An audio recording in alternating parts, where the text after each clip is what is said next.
Buenas tardes, licenciada, compañeros. Hola, buenas tardes, señor, bienvenida. Buenas noches, licenciada.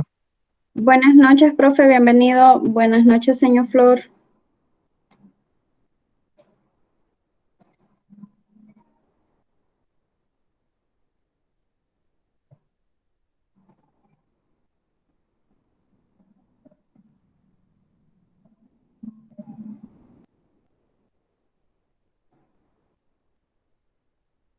Profe, me voy a conectar con el otro dispositivo por cualquier cuestión de internet. Está bien, licenciada. Gracias. Buenas noches, profe Jaime. Buenas noches, licenciada. Buenas noches, señor Flor.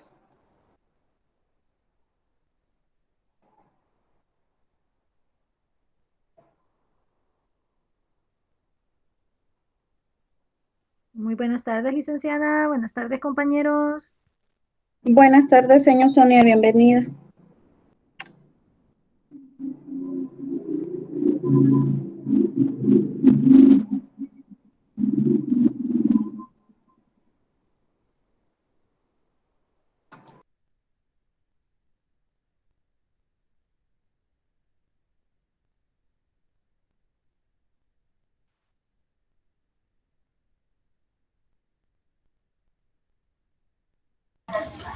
Lo voy a convertir a PDF, licenciada, la presentación para que se... Vaya, profe, está bien, Buenas me noches. parece. Buenas noches, señor Yosibet, bienvenida. Gracias, profe. Sí, se me olvidó convertir los documentos.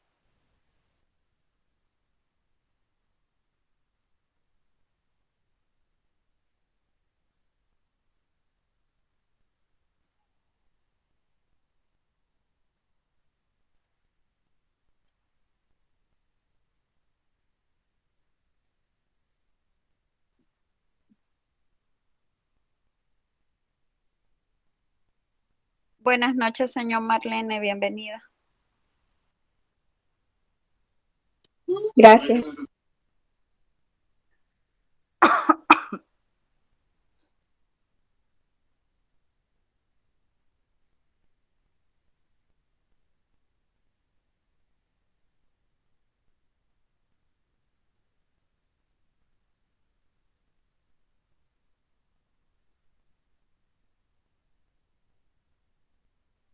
Profe José David, vamos a comenzar con el ensayo. Ese me lo envió hoy. Sí, le mandé los dos, le mandé el del ensayo y le mandé la continuación de lo del presupuesto, que es este que está mostrando. Si gusta, se lo reenvío. Sí, envíeme ese porque no lo veo.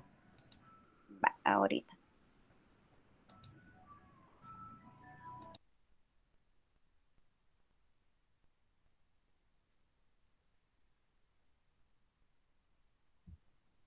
Buenas noches, licenciada y compañeros. Buenas noches, señor, bienvenida. Gracias. Buenas noches a todos. Buenas noches, profe José Daniel, bienvenido. Gracias, licenciada.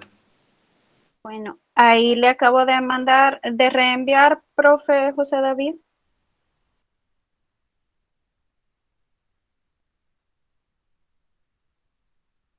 Ya lo tengo. Vaya, Ya, gracias.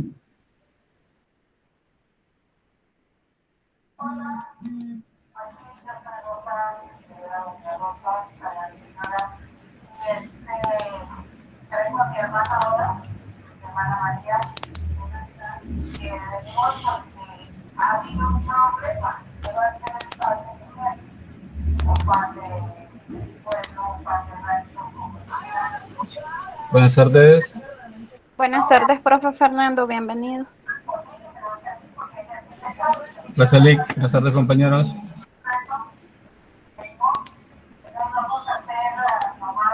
Bien, vamos a dar inicio a la reunión.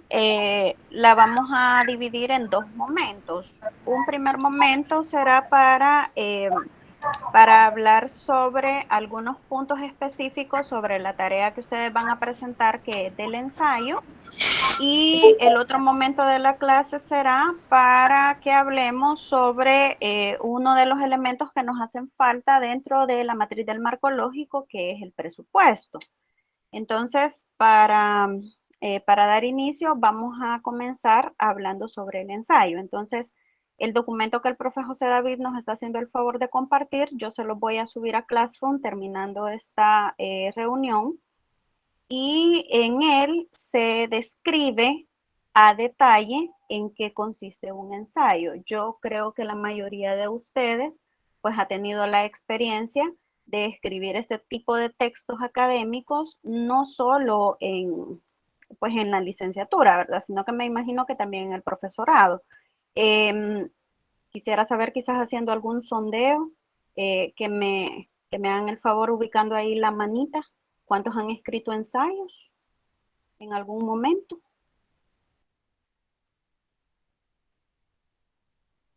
¿4?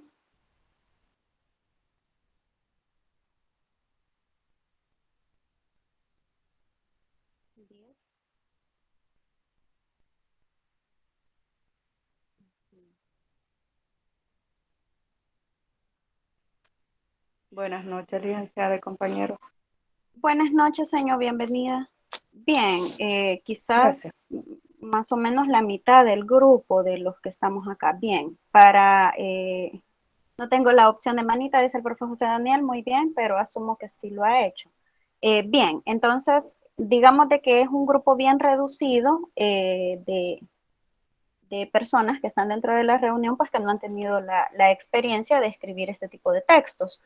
Sin embargo, pues en esta asignatura, pues vamos a tener esta experiencia nueva seguramente para algunos y pues quizás con distintas características para otros. El ensayo como texto académico pues tiene una estructura, tiene ciertas características, tiene ciertas bondades y cualidades. Sin embargo, dependiendo del autor al que usted se refiera para consultar sobre la estructura, sobre su significado, sobre su proceso de construcción, pues eso va a cambiar dependiendo del autor.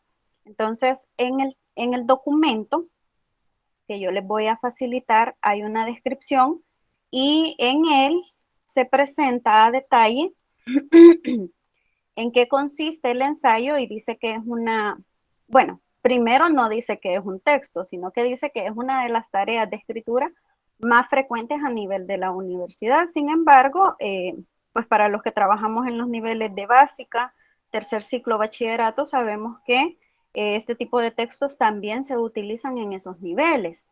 Es un texto un poco más reconocido, conocido a nivel superior, porque permite conocer en profundidad posturas, reflexiones, síntesis, conclusiones, en algunos casos analogías al respecto de tópicos que son de interés dentro de ciertas áreas de las ciencias y a partir de su escritura pues se puede convertir en una actividad de evaluación que resulta enriquecedora para quien la ejecuta, para quien la elabora.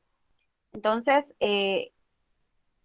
aparte de ser una tarea que es bastante frecuente en la universidad, es también uno de los géneros más difíciles de definir por la variedad de concepciones que hay al respecto y por la variedad de características y estructuras que tiene. En el contexto académico, el ensayo es un texto argumentativo.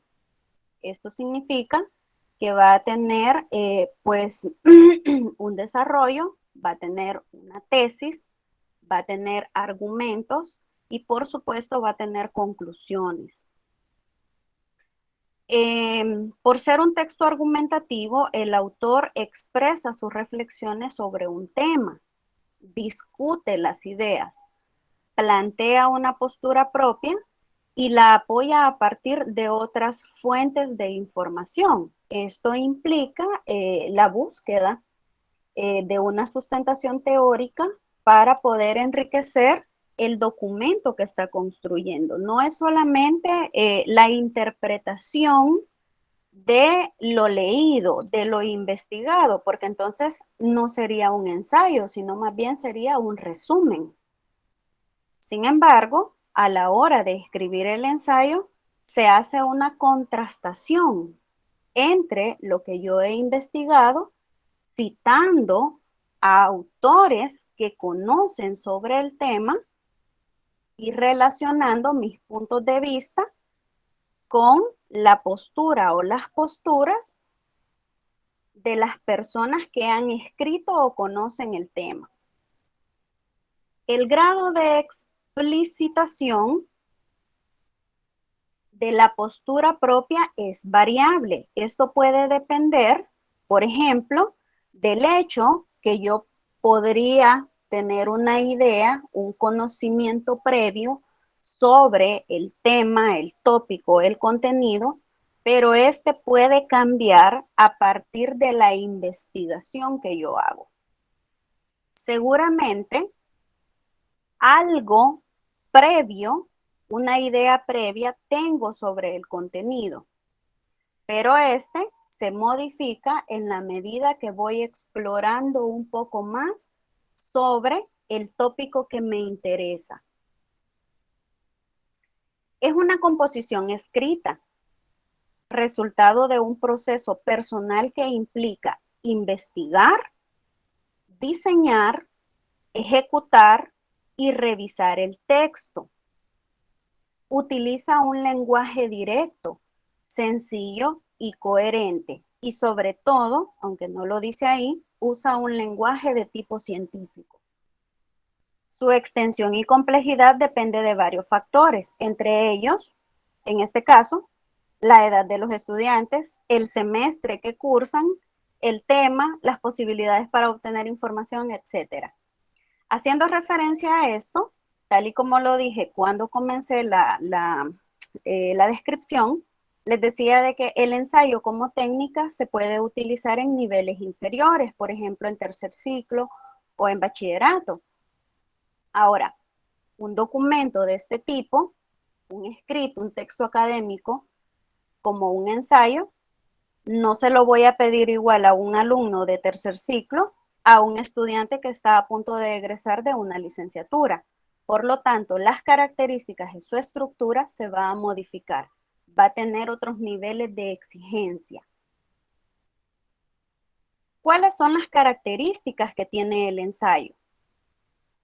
Por mencionar algunas, y de acuerdo a los autores citados en este caso, que son Moreno, Marte y Rebolledo, para ellos las características principales son que se enfoca en un tema específico, su estructura es libre, evidencia el punto de vista del autor, tiene una intención persuasiva en el sentido de hacer que se modifiquen las ideas o hacerlo cambiar de parecer, busca despertar en el lector inquietudes y reflexiones y su tono es variable. Puede ser crítico, puede ser didáctico, puede ser satírico, puede ser literario, dependiendo de la persona que lo está redactando. Como en todos los textos argumentativos, el asunto sobre el que versa el ensayo debe ser discutible. En este punto, ustedes saben que esta actividad pues no la van a desarrollar solos. Ahora, no la pueden desarrollar en grupos porque ustedes no saben lo complicado que es escribir un texto de este tipo habiendo 4 o 5 personas que piensan diferente. Entonces, vamos a tratar de unificar ideas a partir de una investigación y de una reflexión en parejas. Entonces, el ensayo se realizaría en parejas. Para la presentación de las razones, en este caso de los argumentos, de esa sustentación que ustedes le van a dar, el autor Weston menciona algunas estrategias que son muy interesantes al respecto para poder plantear esos argumentos. El primero es el argumento de autoridad. Este se apoya en el discurso de otros expertos. ¿Quiénes son otros expertos? Son personas que conocen del tema, han escrito sobre este tema, sobre este contenido, y las ideas de estas personas pueden servirnos de punto de partida para poder diseñar nuestro propio escrito. Se debe tener cuidado en este punto de verificar la confiabilidad de las fuentes antes de usarlas. Esta parte es muy importante, no solo para esta actividad, sino para las subsiguientes que vienen en el caso de, pues de ustedes, ¿verdad? Que están en este proceso. Sé que están escribiendo, me parece, no sé si están haciendo una tesis, no sé si están haciendo un anteproyecto en una de las asignaturas que llevan aparte de esta, pero como sugerencia, a la hora de investigar en fuentes que no sean libros, por ponerles este ejemplo, los libros son fuentes primarias, deben cerciorarse que los sitios, por ejemplo, los sitios web que ustedes eligen, sean sitios web que tengan un respaldo. ¿Por qué deben tener un respaldo? Porque los contenidos, los documentos, los textos que tiene son a partir de revistas indexadas o de revistas arbitradas.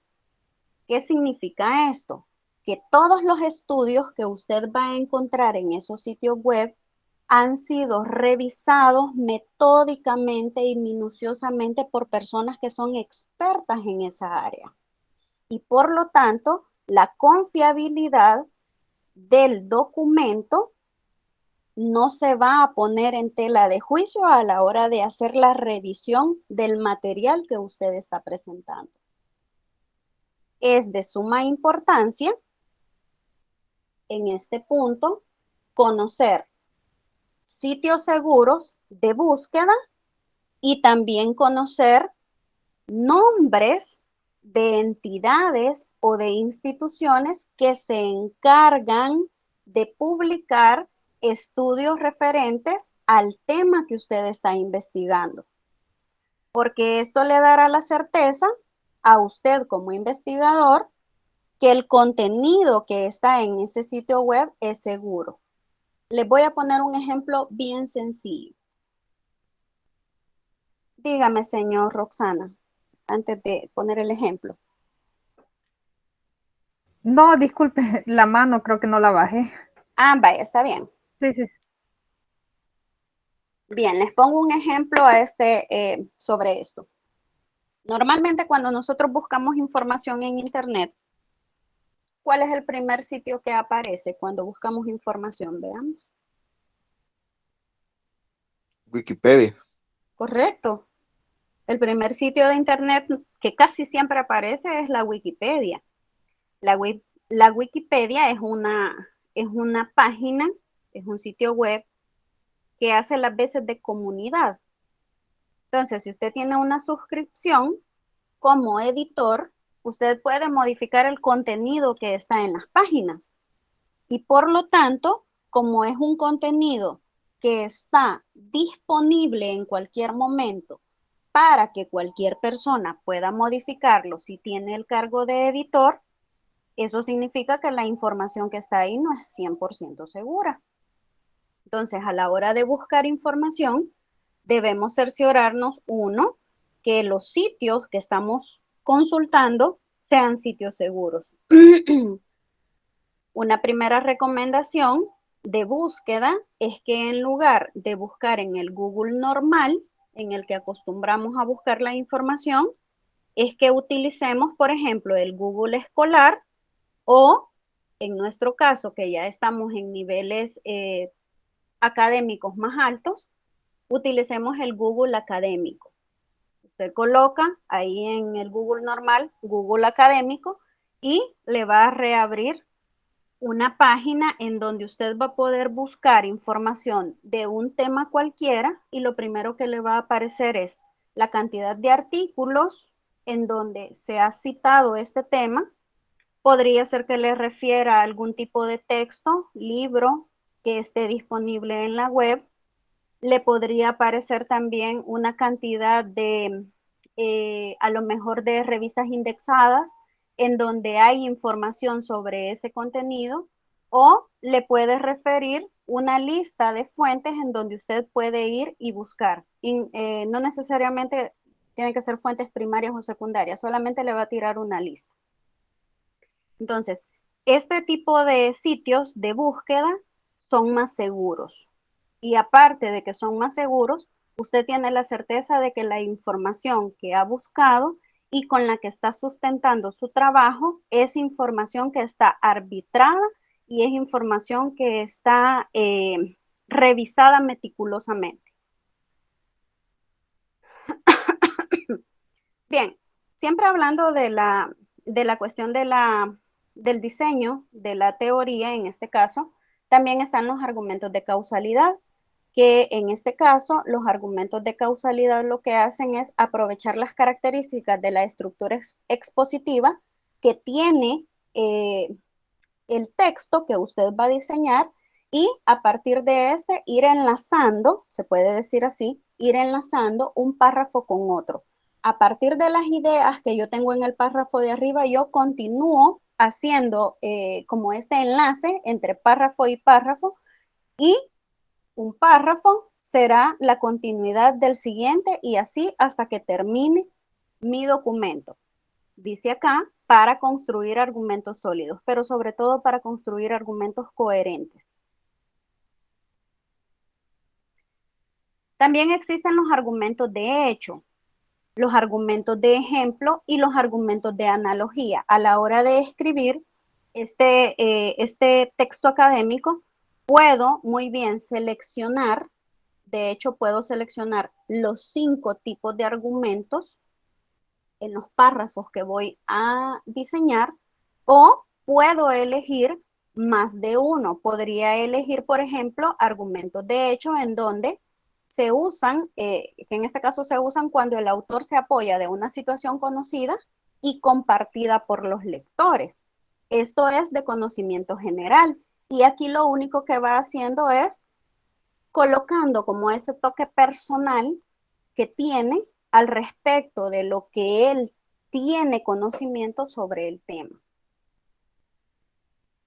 En los tipos de argumentos que son de ejemplos, puedo retomar experiencias de otros lugares, de otros sitios, y contextualizarlas a mi realidad.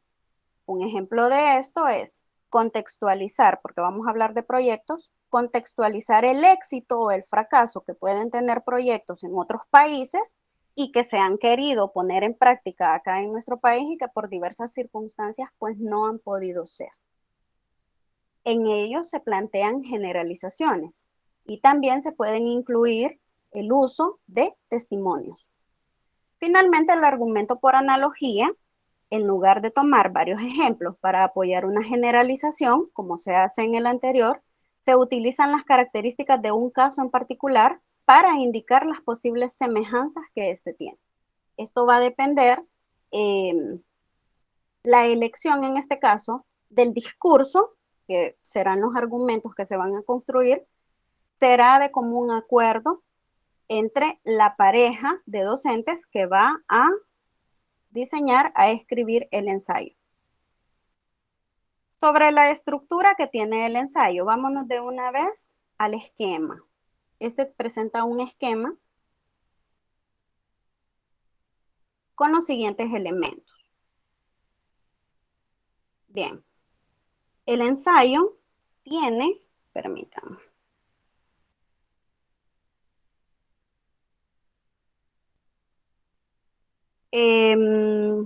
quiero decirles de que esta estructura es específicamente es una propuesta de Sánchez Lobato. Sin embargo, podría usted encontrarse en otros textos pues con otro tipo de estructura que tiene otro tipo de elementos, etcétera. Bien, pero me parece de que esta propuesta está bastante adecuada al nivel, no tiene mayor nivel de complicación y nos sirve para medir el grado de reflexión que ustedes pueden emitir a través de sus escritos a partir del tema, del tema sobre el que van a escribir. Tema de investigación les iba a decir, pero bueno, sí es un tema de investigación hasta cierto punto. Bien, el ensayo va a tener, quiero decirles que no aparece la portada, pero este tipo de texto siempre tiene una portada. Entonces, va a contener en un primer momento la introducción, que esta se presenta como un triángulo invertido. ¿Por qué se presenta de esta forma? Porque lo primero que hago es plantear el tema, que es un aspecto bien general, hasta llegar a una situación, problema o elementos debatibles. Indica cómo se organiza el texto con el propósito de enganchar al lector. Algo que yo sé que la mayoría de ustedes saben, y si no lo saben, pues tomen nota, es que la introducción es lo último que se hace en un texto. Se hace al final porque la introducción pues viene siendo una síntesis de lo que yo estoy presentando. Y aunque se hace al final de haber escrito todo el documento, es la primera parte que el lector lee, porque a partir de ella es que se puede enterar del contenido que tiene su documento. La tesis en este caso será un primer argumento o una primera afirmación, porque así lo dice. Es una afirmación clara y explícita que refleja la postura del autor frente al tema. Aquí dice un ejemplo. Muchas mujeres permiten que sus esposos las maltraten porque prefieren no abandonar su sueño o visión ideal de la familia. Un tema bastante controversial en nuestra sociedad y que puede servirnos de parámetro para poder comenzar a hacer una investigación, puede ser de campo o con grupos focales, sobre las características que están alrededor de este fenómeno. La tesis no se plantea en forma de pregunta, sino que se plantea en forma de afirmación. Ahora, ustedes no van a hablar sobre problemas sociales, ustedes van a hablar sobre proyectos. Vamos a hablar sobre los proyectos que muchas veces se plantean y que al final pues no se logran concluir. Sobre eso vamos a hablar en los ensayos.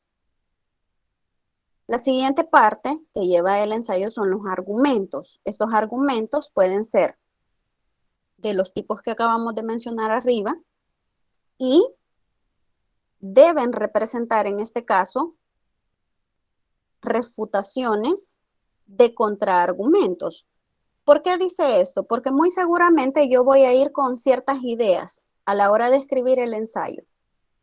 Voy a ir con esas ideas previas que yo tengo sobre el tema y a lo mejor voy a tener que refutar mis propias ideas a la hora de investigar. Es posible que a la hora de investigar pues yo me entere que no estaba en lo correcto, que estaba equivocado. Los argumentos apoyan directamente la postura planteada por el autor. Estos, por supuesto, se respaldan con citas textuales de otros textos. De ahí que yo necesito leer, investigar sobre el fenómeno. Para justificar o defender su tesis, el autor se vale de distintos tipos de argumentos, que son los que mencionamos arriba. Entre los más comunes están los de autoridad, en este caso introducir citas de otros textos, los de analogía, los de ejemplo, los de causa, etc. Los argumentos deben estructurarse lógicamente, o sea que el discurso debe llevar un sentido. Y en este punto quiero hacer este como paréntesis. Cuando esté redactando el ensayo, trate de hacer tiempo para que las ideas que va a redactar con su compañero lleven la misma línea de redacción. Casi siempre los ensayos se subdividen en subtemas. De hecho, un ensayo puede llevar 2 o 3 subtemas. Y entonces alguien por ahí puede decir, mira, vos redactas este subtema y yo voy a redactar este otro. Y ya a la hora que alguien lo está leyendo, se da cuenta que el tipo de redacción o el discurso cambia, porque no lo ha escrito una sola persona. Y esto sucede cuando los ensayos son grupales. Ahora, cuando los ensayos son en pareja, aunque solamente son 2 personas, si la persona que lo está leyendo tiene pericia sobre esto, claramente se va a dar cuenta de quién escribió una parte y que hay otra persona que escribió la otra parte porque el discurso es diferente. Entonces, cuando estén construyendo la teoría, los argumentos, traten la manera de escribirlos juntos. Que la investigación que ustedes hicieron sea una investigación consensuada. Que mi compañero o compañera sepa qué es lo que dice el argumento de arriba y el enlace que yo he colocado abajo, porque juntos lo construimos. Esa es una recomendación muy saludable para esta actividad. Finalmente, la conclusión. La conclusión, quiero decirles que son puntos en los que se sintetizan las ideas principales expuestas en el ensayo.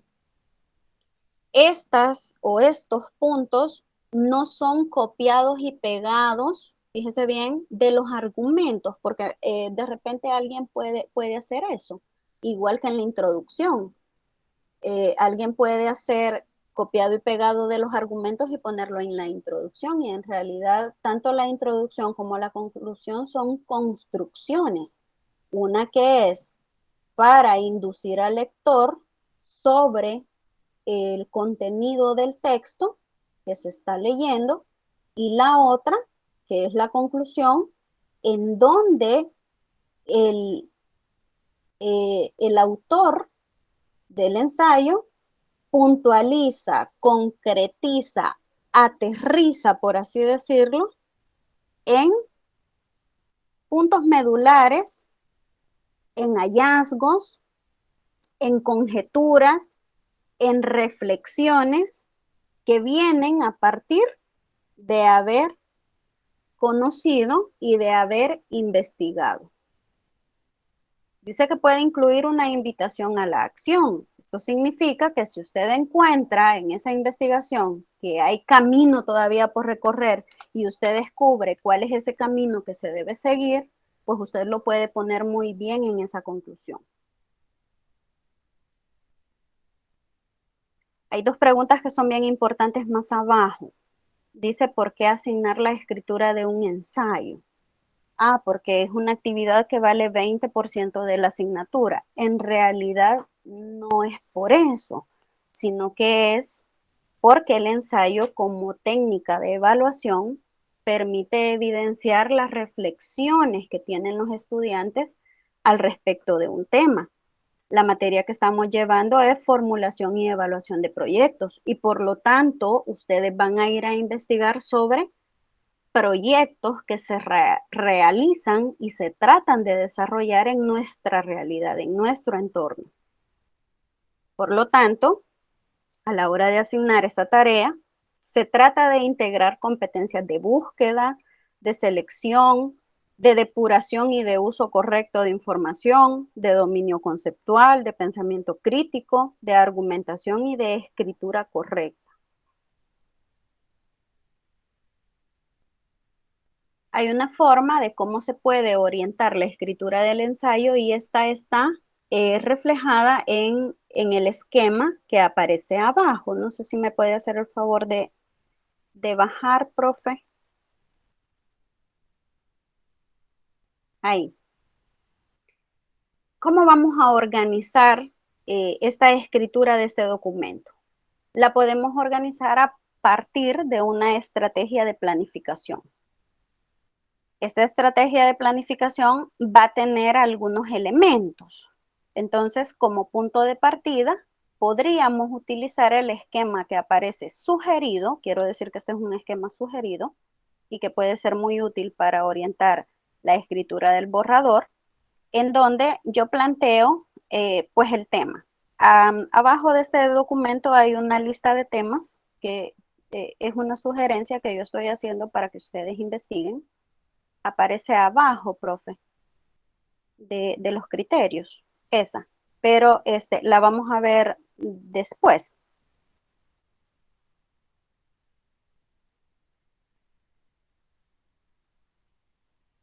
Gracias. Bien. Lo primero que vamos a hacer es consensuar el tema. Si usted no está seguro del tema que va a investigar, mi sugerencia es que revise si hay información sobre el tema antes de elegirlo. Primero revise si hay información suficiente para dar por sentado que el tema que usted eligió es importante. Segundo, que es también muy importante, tener en cuenta aspectos debatibles del tema. En este caso, puedo revisar si hay más de un texto abierto sobre información de este contenido. Puedo revisar también si más de alguna institución se ha encargado de hacer algún tipo de estudio sobre este tipo de proyecto, etcétera. Y voy colocando en este punto qué aspectos del tema pueden formar parte de la estructura que voy a construir. El siguiente paso es construir una tesis, que es el tema en sí. Es una afirmación sobre el tema que voy a investigar, redactado desde mi punto de vista. Aquí dice que puede ser redactado de forma negativa. Es válido. Lo puede escribir de forma positiva o lo puede escribir de forma negativa. Ya a la hora de hacer los argumentos, pues ahí veremos si era positivo o negativo el planteamiento. Y luego, ya en el cuerpo del ensayo, vamos a ir escribiendo diferentes argumentos. Estos argumentos van a venir dados a partir de la elección o selección que usted haga del tipo de argumentos que quiere colocar. Podrían ser argumentos en contra, podrían ser argumentos a favor, podrían ser argumentos de ejemplo, podrían ser argumentos de hecho, argumentos de causalidad, de autoridad, basados en textos que usted ya leyó, en revistas indexadas que usted ya revisó, etc. Y finalmente va a colocar la conclusión, que en este caso son las reflexiones o preguntas que se dejan al lector. En las conclusiones podrían plantearse preguntas. Sin embargo, pues no lo dejemos solo a preguntas, sino que hay que plantear también nuestras reflexiones, nuestra síntesis al respecto. Finalmente, planteamos lo que son los criterios con los que se va a evaluar el producto. Estos aparecen más abajo, en la siguiente página, y cada criterio vale un punto. La rúbrica está pues diseñada para verificar o no si existe o no en el documento cada uno de estos elementos, cada uno de estos criterios, y pues con eso es con lo que se va a revisar, o más bien con lo que se va a calificar. Y por último, en la parte de abajo de ahí, está la propuesta de temas, que esta parte es interesante porque hay 6 opciones. Dice, propuesta de temas para ensayos. Los proyectos buscan mejorar la calidad e inclusión de la educación y fomentar la cohesión social. Este espíritu de cambio ha permitido que en el marco de diversas políticas de gobierno se planteen propuestas a partir de áreas, de las áreas de, en este caso, proyectos sobre gestión escolar, proyectos sobre formación docente, proyectos sobre recursos educativos, proyectos sobre liderazgo estudiantil, proyectos sobre familia y comunidad que forman parte del entorno de los centros escolares y finalmente los proyectos de infraestructura. Entonces ahí hay 6 propuestas de temas para proyectos en donde usted puede construir su ensayo. Bien, voy a abrir el espacio para preguntas. Licenciada, Sí, dígame, profe. va a hacer la evaluación, ¿cómo la va a realizar usted para el ensayo? Sí, arriba está la rúbrica con la que se va a calificar el producto. Ah, muy bien, licenciada. Entonces lo va a hacer con una rúbrica. Sí, ahí está. Cada criterio vale un punto. Entonces, piensa que quizás voy a imprimir todos los ensayos y ahí le vamos a anexar la rúbrica y eso es lo que yo les voy a mandar a ustedes con los comentarios o observaciones y su nota.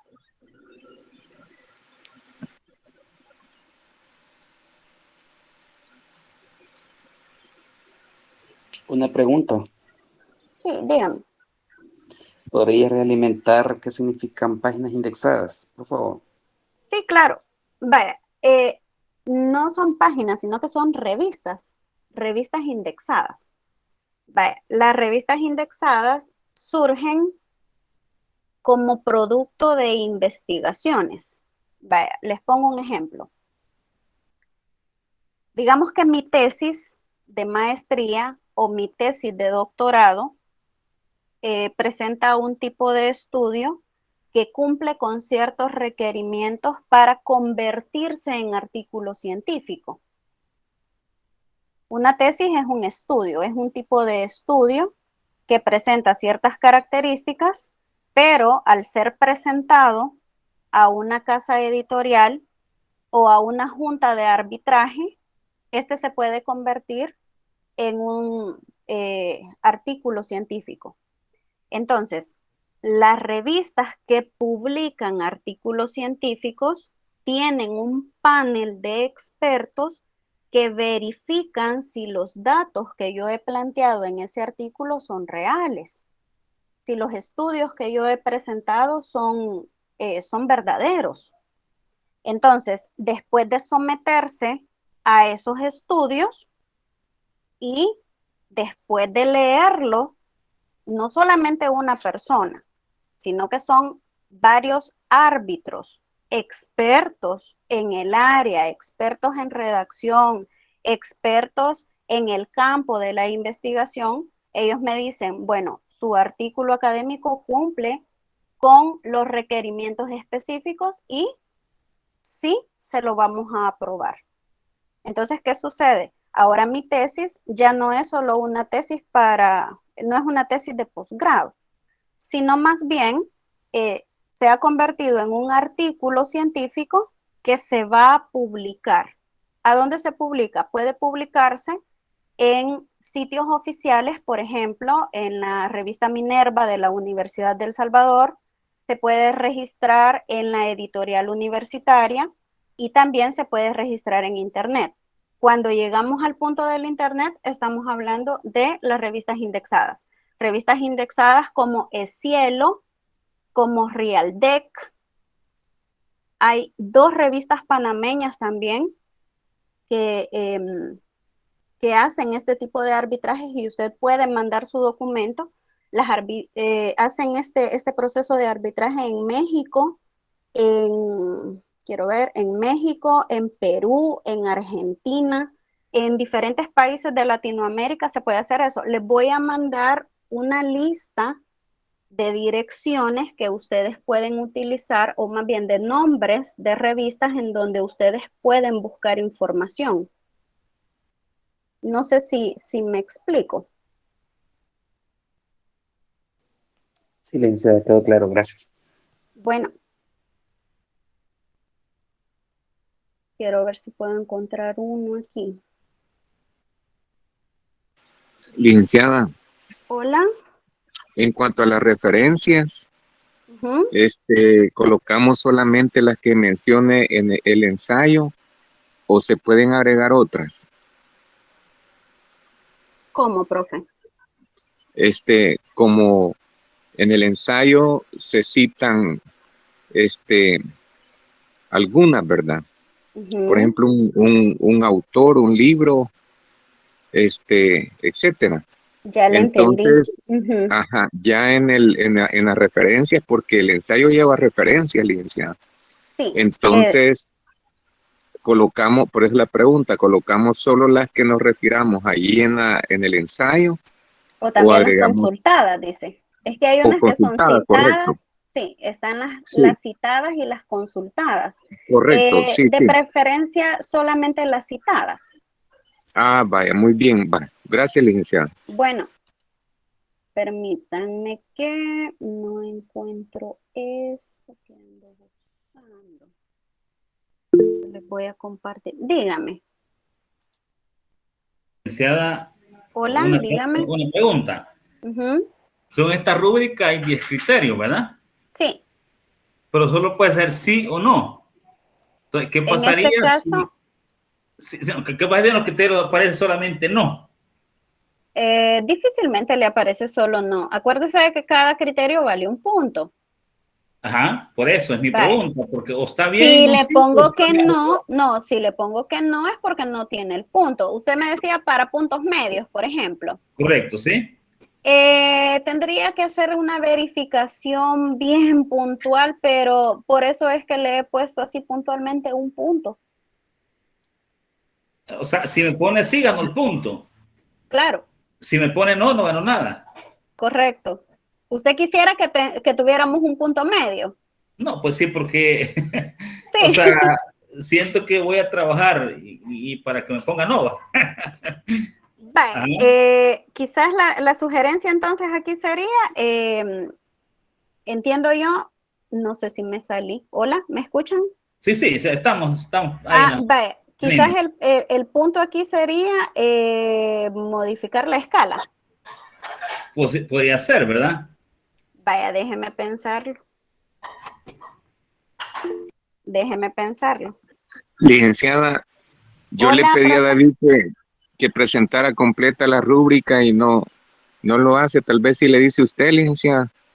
Vaya, yo lo que les dije al inicio de la reunión fue que este documento lo van a tener justo cuando terminemos la clase. Y ahí Ah, está la bueno. rúbrica para que usted pueda ver exactamente los criterios con los que se va a evaluar. Yo le decía solamente por ahorita que estamos en la clase, por cualquier tipo de comentario. Bueno. El problema, licenciada, es que si lo hago más pequeño para que se vea, no se va a alcanzar a ver la letra, porque casi abarca toda la página. Vaya, O sea, vaya. lo voy Ya a van. reducir. No, si quiere se los leo, les voy a leer los criterios. Licenciada, perdón, David, ¿y ese es un documento de PowerPoint? Hola. No sé si soy yo, pero casi no escucha a alguien que está hablando.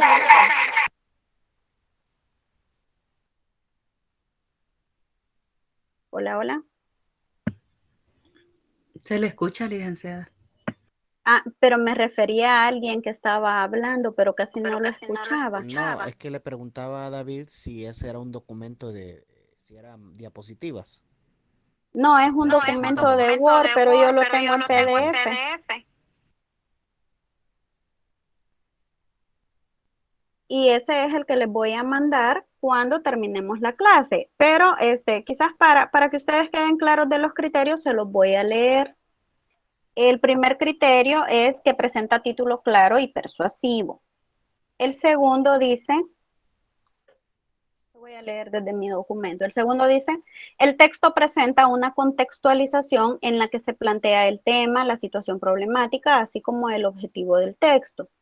El tercero, es claramente identificable el punto de vista asumido, o sea, la tesis con la que van a trabajar, y está redactado en una oración declarativa. Este puede ser en positivo o en negativo, como lo mencionamos arriba. Presenta varios argumentos que sustentan la tesis y estos se apoyan en citas de fuentes confiables. Por eso estábamos hablando de los buscadores confiables. Se refutan posibles contraargumentos, porque esto lleva una línea, o sea, ustedes van a plantear una tesis ahí arriba, pero vamos a ver si los argumentos que ustedes plantean, pues, refutan o respaldan la tesis que ustedes tienen. Las ideas se estructuran en párrafos y se conectan entre sí. Las citas y referencias siguen las normas propuestas, que en este caso estábamos hablando de que íbamos a utilizar los manuales de APA de séptima edición. Se presenta una conclusión clara o cierre del tema. Hay un uso adecuado de los aspectos formales de la escritura, que esto pues tiene que ver con la redacción directamente, puntuación, ortografía, acentuación, gramática, coherencia, cohesión entre las ideas, etc. El estilo de redacción es formal y reflexivo, involucra al autor y tiene intención de persuasión.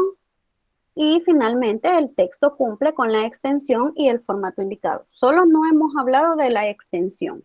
Esos son los criterios que yo voy a revisar. Señora Emilia, dígame. Licenciada, solo preguntar, ¿verdad? Que somos Sí. 5 en el grupo y pues no sé si se podía trabajar 3 y 2. No, ahí sí quizás 2 y 1. Bueno. O busquen a otra persona, porque sí, enlazar las ideas de 3 personas sí es bien complicado, señor. Bien complicado. Bueno, gracias, licenciada. Bueno. Licenciada, perdón que la interrumpa. Dígame. Igual nosotros somos 5, pero yo me he quedado sin pareja. Bueno, se pueden comunicar entre la persona que quedaría ahí en el grupo de señor Emilia para que usted pueda trabajar con ella. Bueno. Pensemos en estas posibilidades. La posibilidad es pareja o individual. Creo que sería una excelente actividad si logran consensuar con otra persona para hacerlo en pareja, y si les toca pues ni modo trabajarlo solo, pues hay que hacer un esfuerzo doble. Pero sí, de 3 no. De 3 no, por la magnitud de la actividad, 1, y 2, porque difícilmente en un tipo de documento de este tipo podríamos llegar a coincidir 3 cerebros. No hay 3 personas que piensen igual. Yo puedo persuadir a otra persona para que piense igual que yo, pero difícilmente puedo persuadir a otros 2 más, y que los 2 escriban igual que yo, y que los 2 piensen igual que yo, y que los 2 redacten y que estén de acuerdo conmigo en lo que yo estoy diciendo. Entonces, no es esa la intención del documento. Bien. Les estaba diciendo de los nombres de las revistas indexadas. De las más conocidas aquí a nivel de Latinoamérica, se las voy a escribir aquí en el chat. Usted busca información, y si la información está respaldada en sitios de Dialnet, es una. Dialnet es una de las más conocidas. Cielo es la otra que también es muy conocida, muy fiable la información. La Scopus. Scopus es otra. Estoy hablando de revistas. Ciberse también es. Quiero ver si se escribe así. Ciberse, sí. Bien, esos son 4 ejemplos de revistas que ustedes pueden consultar, o de documentos que están referidos a esta institución. Es válido. También, si gustan buscar en archivos oficiales, fíjense bien, en archivos oficiales, ustedes pueden citar muy bien las instituciones de gobierno. Ojo con esto, pueden citar instituciones de gobierno. Por ejemplo, Mineusit. Es válido. Los documentos que están de ellos son válidos. Ustedes pueden citar, por ejemplo, si hubieran o si existieran, de la Fiscalía General de la República, porque es una entidad de gobierno. Podrían citar también documentos de organizaciones no gubernamentales que tienen respaldo internacional y que son promotores de estudios y de proyectos a nivel mundial. En este caso, por ejemplo, pueden citar documentos de UNESCO, pueden citar documentos de FAO, pueden citar documentos de UNICEF. Quiero ver. UNICEF.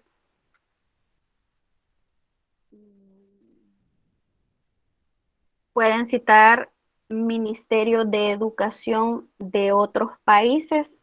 Por ponerles un ejemplo, hay unas páginas interactivas que propone el Ministerio de Educación de España. También pueden citar, por ejemplo, al Ministerio de Educación de Colombia, que está en el territorio. El Ministerio de Educación de Chile, que también son fuentes válidas. Y para textos primarios pueden también referirse, quiero ver,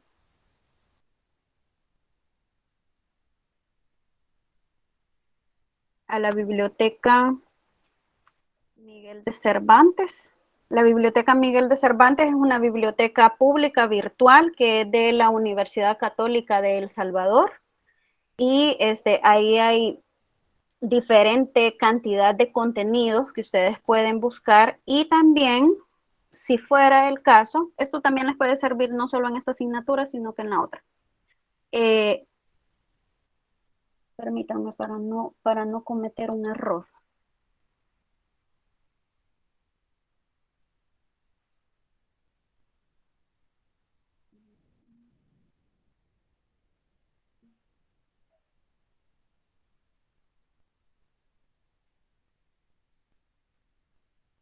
Bien, pueden consultar este sitio web que es el repositorio,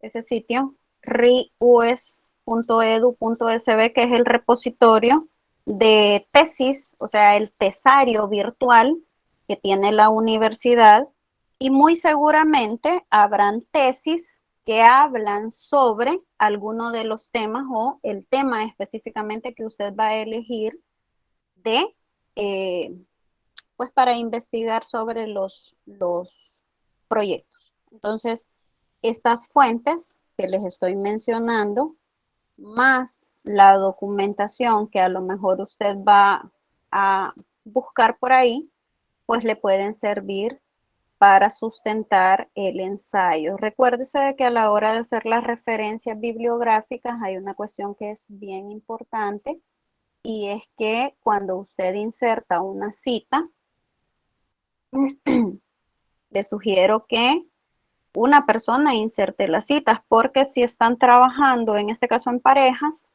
y por decirle algo, alguien dice, ¿verdad?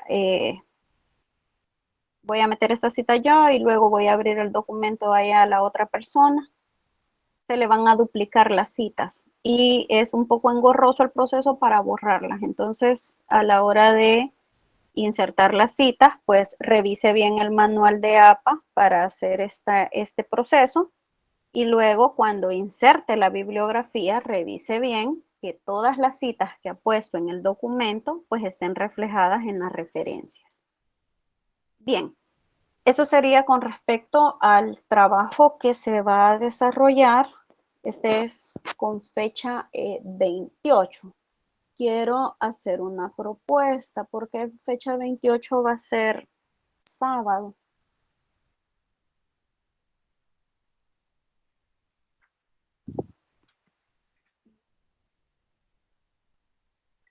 Perdón, 28 es martes.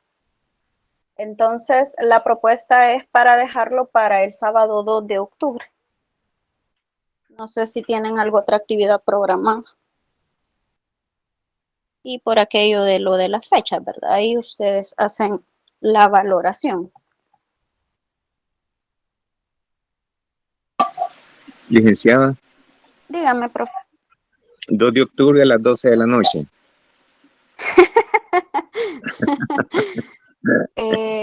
Sí, al final a esa hora se termina el día. En realidad a esa hora se termina. Bueno, muchas gracias entonces, gracias. Bien, no sé si alguien quiere opinar o no está de acuerdo y quiere que sí lo entreguemos en esa fecha. Podría ser. No le quiero saber, no, para el 12 de octubre. Para el 2 de octubre, perdón, del 12. Vaya, entonces, vamos a hacer una cosa. Voy a subirles este documento y les voy a poner ahí la fecha recordatorio, que será entonces la entrega en fecha 2 de octubre. Bien, ese sería el acuerdo que vamos a tomar y voy a comenzar la clase de este día. Aviso que no la vamos a terminar definitivamente. Profe Jaime, dígame. Licenciado, una pregunta. No Dígame. sé si yo no escuché. ¿Cuál es la extensión del ensayo? Ah, sí, buena pregunta. No les dije. Máximo, máximo con todo lo que lleva, 5 páginas, máximo. En el entendido que de esas 5 páginas usted va a poner una de portada, va a poner la parte de la introducción. Ojo, la introducción y el cuerpo del documento pueden ir en la misma página, pueden ir a continuación. Todo puede ir a continuación.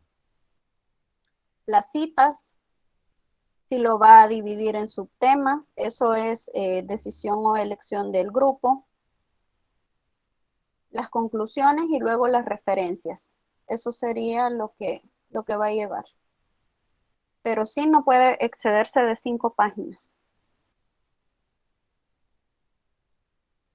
De hecho, un día de estos estaba leyendo un formato que decía 1500 palabras. Ensayo de 1500 palabras. Está un poco complicado. Dígame. En ese caso sería máximo 5 y habría un mínimo. Pues yo pensaría de que fuera estándar, 5 páginas, quizás mínimo 4. Porque en 3 páginas de contenido, 3 páginas de contenido tiene que ser bien sintetizado lo que va a colocar.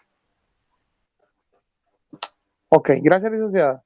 Bueno, el interlineado, para que nos abunde, el interlineado va a ser de 1.5 y la letra va a ser tamaño 12. No va a ser a doble espacio, sino que 1.5 y espacio sencillo entre un párrafo y otro. Y esas generalidades que tienen pues los trabajos de investigación, sangría en la primera línea del párrafo, Times New Roman, pueden utilizar tamaño 14 en título y APA séptima edición, profe Wilfredo, séptima edición.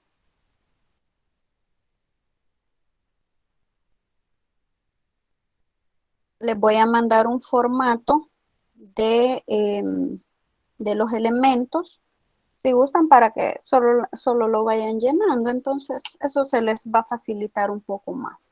Profe José David, dígame.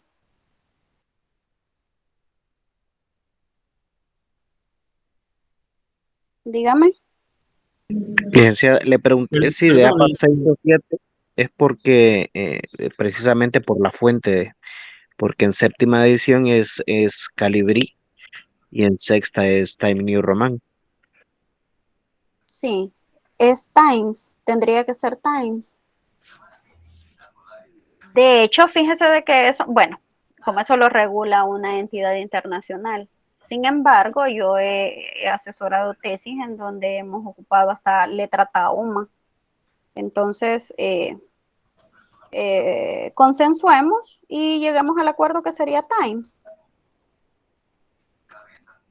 La otra parte, licenciada, que quería preguntarle qué posibilidades para que quede estándar, que estas indicaciones que nos ha mencionado, que nos las publique o bien en el WhatsApp o en el grupo de Classroom, para que tengamos un estándar. Lo último que no vi yo ahí es lo que es los márgenes, que usted no mencionó.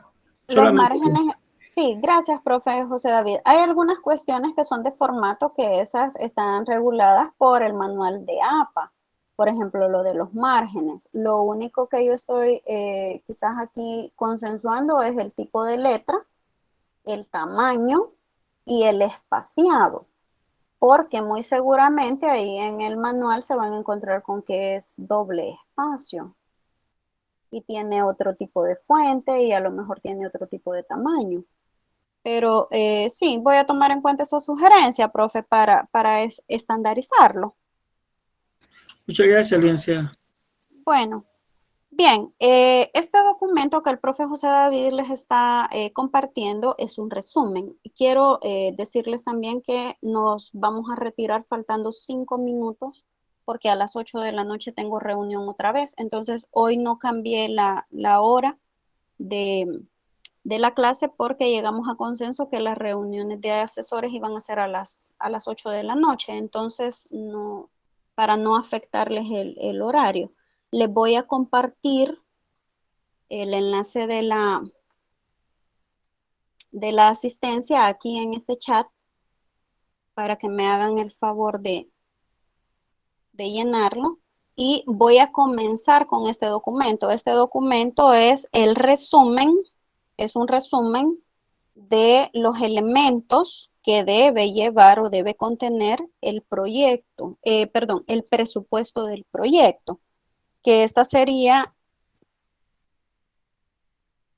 la última parte de la matriz del marco lógico. Entonces, hay algunos puntos que debemos de tener claridad previo a colocar las cifras, porque en la medida que ustedes están diseñando su proyecto, pues están proyectándose más o menos de cuánto va a ser el costo, ¿verdad?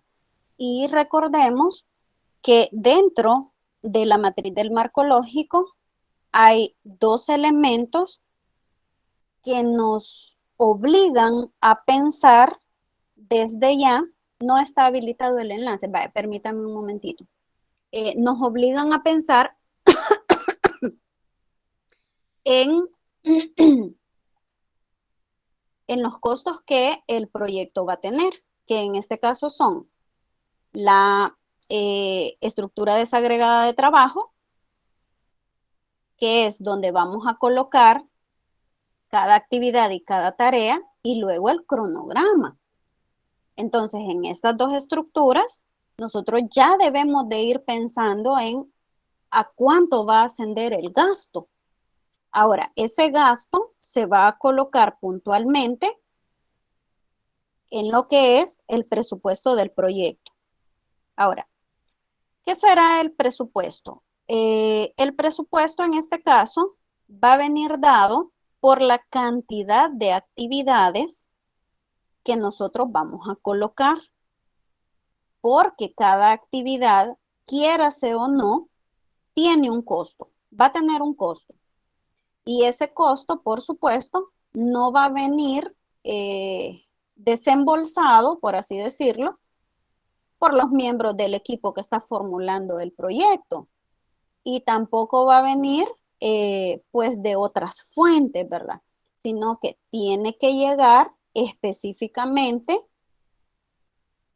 de las fuentes de financiamiento que ustedes van a colocar, o más bien ya colocaron, en la parte de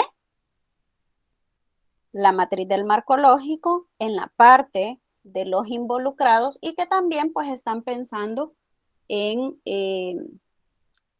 a la hora de hacer el cronograma de actividades. Por ahí van surgiendo pues esas fuentes de financiamiento. A la hora de ir planteando cada actividad, cada tarea, debemos de pensar de dónde va a salir este dinero, ¿verdad? De dónde van a salir esos dineros. Entonces, cada actividad tiene un costo. Por eso, cada una de estas actividades se debe reflejar en la matriz del trabajo desagregado, que es lo que estuvimos viendo en la clase del sábado. Esta matriz me va a permitir tener de forma organizada una cantidad de actividades que van a permitir lograr los objetivos y cada actividad tiene una serie de tareas para poder cumplir o llegar a cumplir esas actividades. ¿Me confirman si ya pueden marcar la asistencia?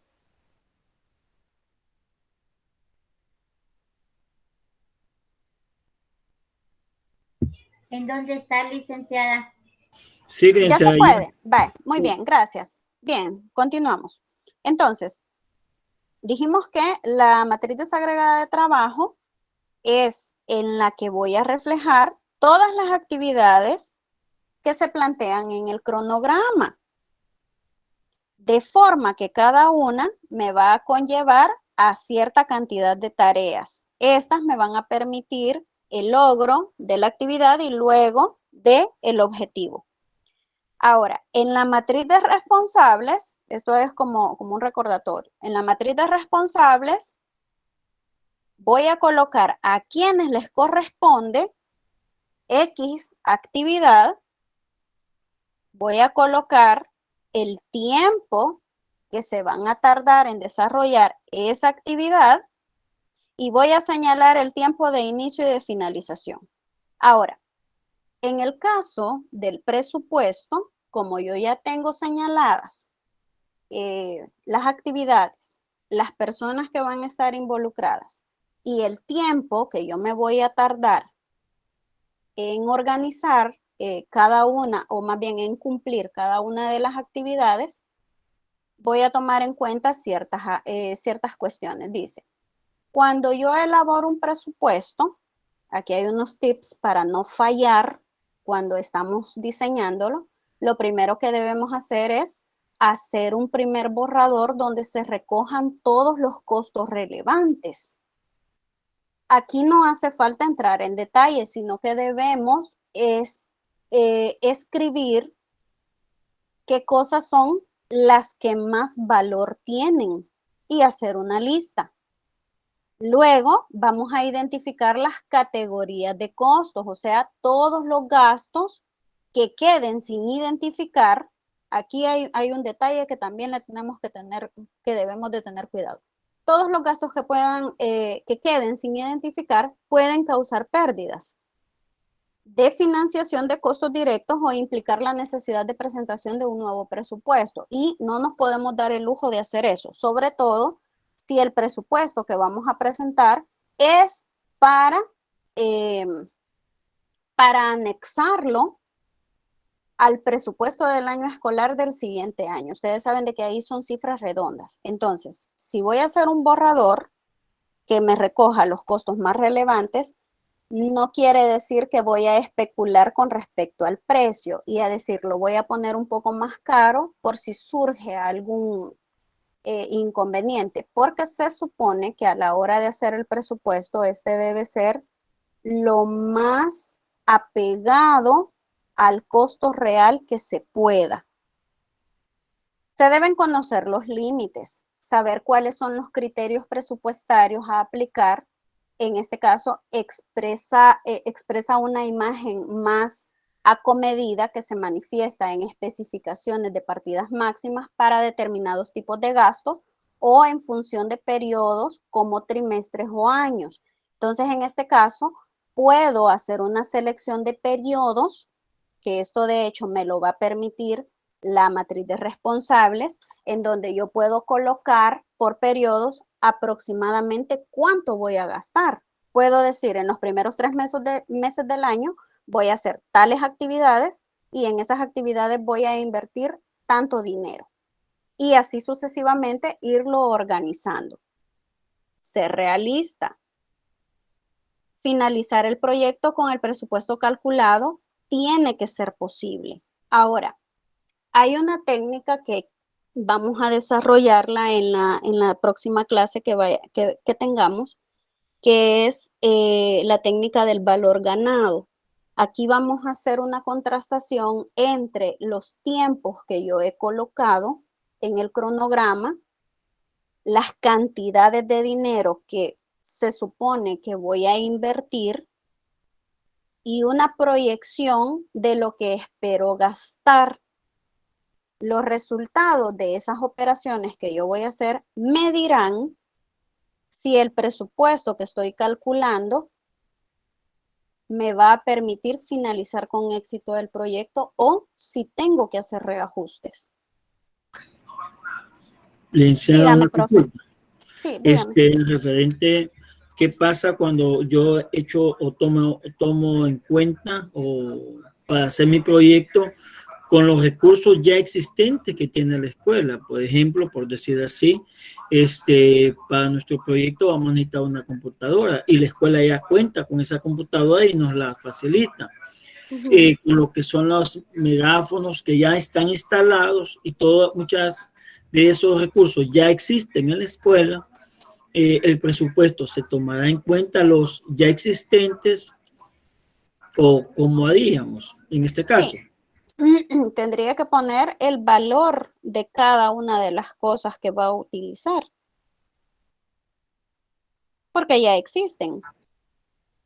Pero igual siempre tiene que contar con el presupuesto, porque Sí. eso es lo que vale su proyecto, aunque las herramientas ya estén ahí.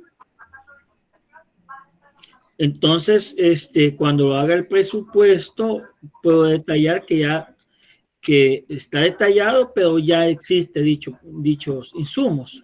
Correcto. En este caso ya tiene insumos. Esa es la palabra correcta. Muchas gracias, licenciada. Bueno. En el número 5 dice no cometer el error de hacer los cálculos al alza. Esto se los mencioné. Al alza.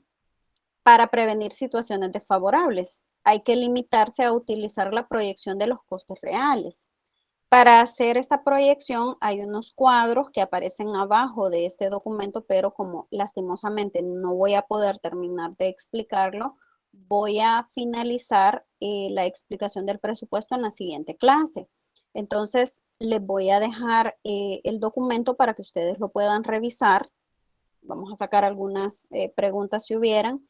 Y en la próxima clase vamos a abordar a detalle las tablas que aparecen abajo, que son con las que se va a organizar el presupuesto, en donde vamos a revisar los costos, que serán el equivalente a los gastos que me va a implicar todo el proyecto. Vamos a revisar lo que son costes indirectos, costes directos y una serie de situaciones y de elementos que debemos contemplar para hacer más realista el presupuesto. En el último dice que los costos deben ser razonables, admisibles y justificables. El presupuesto de un proyecto social tiene que ser siempre coherente. Acuérdense de que esto, el diseño, la formulación que ustedes están elaborando en este punto, tiene una línea coherente desde la formulación, desde la primera etapa. Entonces, yo no me puedo exceder en el presupuesto saltándome, por ejemplo, el cronograma de actividades o saltándome la matriz desagregada de trabajo o saltándome el diagnóstico y poniendo cifras exorbitantes o cifras mínimas con las que muy seguramente o no voy a cumplir con el presupuesto o al final voy a tener el problema de que me va a sobrar dinero. No puede sobrar dinero en el presupuesto. Ni le puede faltar, ni le puede sobrar, porque eso es algo que se debe de tener bien claro a la hora de el diseño. Y finalmente, el total del presupuesto debe ser en sintonía con las expectativas de quienes tienen o de quienes lo van a aprobar. Y esto es sobre la base de la investigación propuesta, o sea, de la primera parte del diagnóstico. Una consulta, Alicia. Dígame, profe. Vaya, nosotros estamos trabajando en el proyecto de infraestructura. Sí. Entonces, cuando por aquella razón, por cuestiones económicas, por ejemplo, nosotros hacemos una cotización con X precio, pero a la hora que se compran, esos precios se elevan. Entonces, ¿cómo se juega ese punto dentro de lo que es el proceso de operatividad, si ya se tiene estimado un precio determinado, pero por cuestiones económicas los precios se elevan. ¿Cómo se hace entonces ese reajuste en el proyecto? Vaya, de entrada se supone que hay una parte del proyecto en el que ustedes presentan cotizaciones. No sé si se recuerdan de eso, para que les aprueben un presupuesto. En el caso, si tiene X cantidad, la inversión que se va a hacer, ustedes tienen que hacer una propuesta para que el Consejo Directivo Escolar la apruebe. Y esta propuesta está basada en un concurso de contrataciones que se hacen al proveedor que mejor oferte. Y esto se hace a partir de la verificación de ciertos precios. Entonces, ustedes hacen el proyecto en base a esas cotizaciones. Y esas cotizaciones, en teoría, no sé, corríjanme ustedes si no es así, no van a cambiar porque se supone de que el proyecto se aprobó con base a esos con base a esos costos. ¿Es así o no? Licenciada, ¿puedo participar? Dígame. Se supone que el proveedor siempre como que deja una partida presupuestaria que se llama contingencias.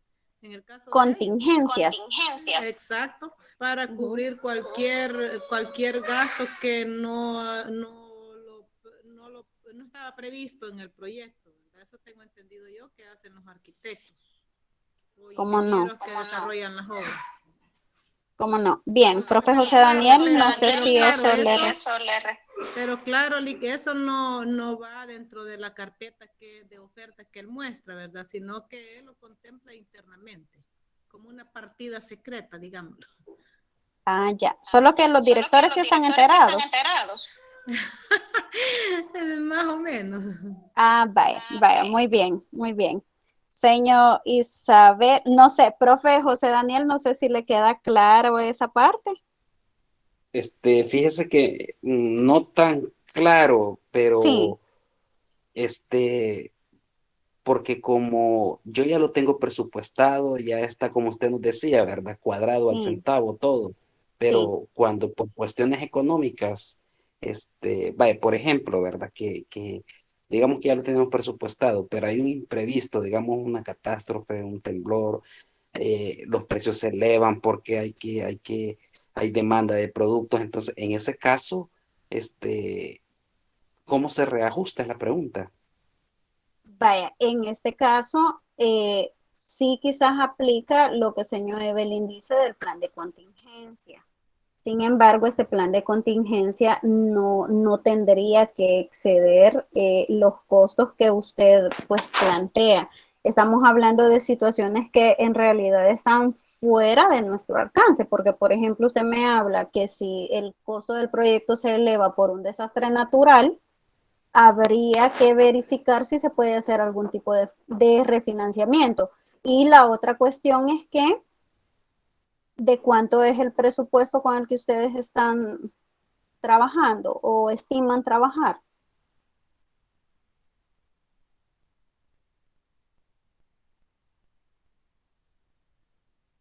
Profe. Hola, perdón que se me fue el audio, perdón. Sí, ¿de cuánto es el presupuesto con el que ustedes pretenden hacer el proyecto? No tengo el dato ahorita, pero solo me generaba la duda, licenciada, del hecho de que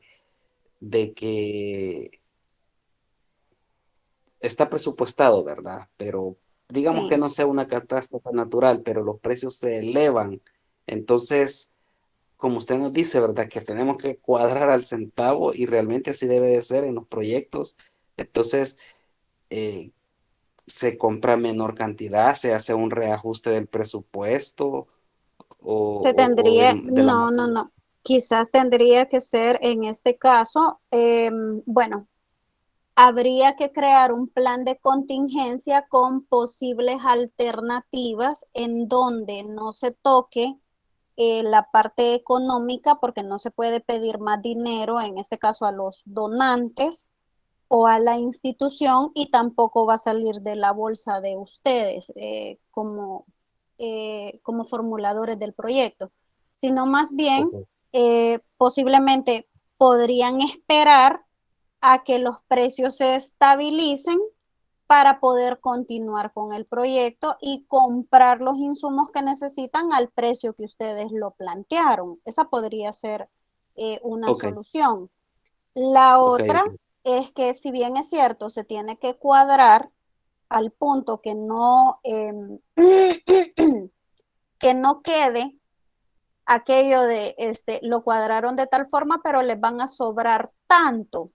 Casi siempre en los proyectos, cuando se plantean, hay algún tipo de fondo económico que se deja para algún tipo de imprevisto. Ahora, esos imprevistos deben de llevarse a consenso de si de si amerita o no tocar el fondo que se ha dejado, pero si se deja ese fondo, se debe de esclarecer en el presupuesto y se debe justificar por qué es que se está dejando. Sí, No es que claro. no es que va a cuadrar el presupuesto y va a decir, lo voy a dejar así y calculo que me queden $5,000 extra, ¿verdad? No, si le queda algo, pues tiene que justificar por qué es que lo ha dejado, en qué momento lo va a utilizar, cómo lo va a utilizar y para qué lo va a utilizar. Señor Marlene. Solo una consulta, licenciada. En este caso, por ejemplo, no pueden poner un material de menor calidad o tienen que regirse a la calidad que han estipulado en el proyecto. Tiene que ser a esa calidad porque se supone de que el producto que va a entregar es el producto que está fabricado y construido a partir de lo que ya se colocó en la formulación. No se puede hacer eso. Bueno. Gracias, licenciada, muy amable. Sí, sería ilegal, sobre todo si le llega una auditoría. Sería ilegal. Y la otra cuestión que también es importante, esto no se nos tiene que olvidar, es que así como lo dijo señor Evelyn, ella es directora y conoce de esto, ustedes saben de que ninguna contratación se hace si no hay un concurso. Y se supone de que en ese concurso se recibe o se acepta la mejor propuesta, y la mejor propuesta es la que está respaldada con criterios técnicos y la que ustedes saben que le va a responder si hubiera algún imprevisto, porque al final el contratista, en este caso, tiene que responder por la obra independientemente de las complicaciones que pudieran haber en el proceso. O sea, ustedes hacen la licitación, se la entregan y queda a responsabilidad de la entidad que lo va a ejecutar. Entonces, esa parte es bien importante porque muchas de las cuestiones que se proponen en los proyectos ya no están supeditadas a arreglarla el grupo o la persona que lo formuló, sino que esto lo tiene que solventar quien lo ejecuta. Profe José David. No, solamente para quizá ir cerrando, porque usted tiene otra actividad, licenciada. Sí. En el caso de la pregunta que hace el compañero Daniel, cuando se licita con 3, es lo que pide la ley, son mínimo 3 licitaciones, pero se licita el proyecto terminado. El docente, director o el CDE no está para ejecución de proyecto, que él va a ser el albañil, él vaya a comprar la arena, él vaya a comprar el hierro. Él está para solicitar un proyecto terminado. ¿Qué significa con esto? Que cuando, si hay un imprevisto, quien asume el costo no es la dirección, no es el director ni el CDE. El ejecutor es. El que lo ejecuta es él. Entonces, si suben, no hay tales de decir. Por eso se solicita que cuando se entregue el proyecto se haga un contrato en el cual se estipule todos los criterios, incluyendo la calidad de los materiales, la calidad de la obra y los tiempos de entrega. y así son los porcentajes que se les van a entregar de dinero de forma escalada, ¿verdad? Porque si la persona que entrega el proyecto no cumple y no cumplió con los requisitos, la dirección lo demanda y el ministerio lo respalda y el director y el CDE no queda mal visto. Mientras que entonces ya cuando usted hace el presupuesto, porque ya licitó y el que ofertó y ganó, dice, con ese dinero yo salgo. No vale decir que no, mire, no me alcanzó, porque usted hizo un contrato legal, jurídico. El problema es que los directores quieren ser albañiles y administradores. Entonces el proyecto de las escuelas no deben de ser de una situación mixta, que yo voy a comprar los materiales. No, el proyecto debe de ejecutarse de forma global, que el que lo va a hacer ponga todo, desde el levantamiento de todos los informes, los planos, si hay necesidad, ¿verdad? Esa es mi pequeña observación nada más y feliz noche, licenciada, a todos, ¿verdad? Gracias. Señor Marlene. Participación, perdón. Sí. De que hay una garantía del proyecto. Si se da ese incumplimiento en función de la carpeta que presentan, que ahí va la descripción de cada uno de los recursos que se van a utilizar, los costos por unidad y su totalidad, si eso no se cumple a la hora de ejecutar la obra, no se paga esa garantía del trabajo, que es un porcentaje de dinero que tienen que cobrarlo al año, y si hay incumplimiento de la obra, pues no se le puede pagar eso. Nada más, gracias. Excelente, gracias. Señor Marlene. Sí, solamente, Eli, que ahora sí, porque yo me ponía a pensar, si bajan los costos, quiere decir que el proyecto no va a tener la calidad, pero ya con lo que el profe David nos explicaba, entonces allí sí, porque toda la responsabilidad recae en la persona que asumió la realización. Exacto, en él. Muchas gracias, licenciada, que tenga feliz noche. Gracias igualmente. Hay algunas personas que me escribieron al chat diciéndome que no podían ingresar la asistencia. Vuelvan a cargar el formulario, no lo voy a cerrar ahorita, sino que hasta las 8:30 para que puedan marcar su asistencia, porque seguramente ingresaron cuando el formulario estaba cerrado. Entonces, vuelvan a cargarlo. Y un último recordatorio antes de que terminemos la reunión. El día sábado, recuérdense que no vamos a tener actividades porque yo tengo un compromiso de trabajo y nos vamos a reunir entonces hasta el siguiente martes. O sea, de que mañana es asueto, mañana no tienen clase, disfruten, descansen de este bien merecido 15 de septiembre. No nos vamos a ir a solear, por cierto, así es de que hay que disfrutar y hay que descansar. Pasen buenas noches, gracias por su permanencia en la clase, bendiciones. Buenas noches, licenciada. Feliz noche, gracias igualmente. Feliz noche. Feliz noche. Compañeros, bendiciones.